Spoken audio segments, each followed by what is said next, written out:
More than 7,000 untested rape kits in the state of Oklahoma, and a task force aimed to get these numbers down is still waiting for more than 100 agencies to respond. What other crime do we take evidence into our possession as law enforcement and not test it? 2 Works for You reporter Micah Hatfield looks into the growing confusion among task force members.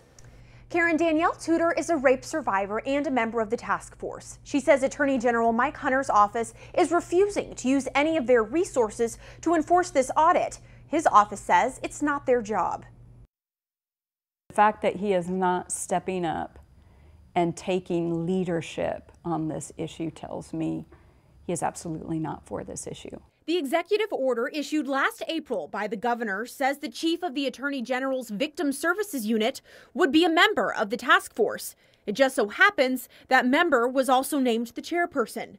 Tudor says this connection links the Attorney General's office to the process. If you research the rape kit backlog and who your leaders are across the nation in other states, the Attorney General is typically the one that's stepping up to the plate, and that would be because they're the chief legal agency of the state. Attorney General Hunter says the member of his office only agreed to be the chairperson and act in an administrative role, saying the Attorney General's office does not and never has had the authority to enforce executive orders from the governor's office. It puts rape survivors, past, present, and future rape survivors, at a severe disadvantage for ever seeing any reform on this issue.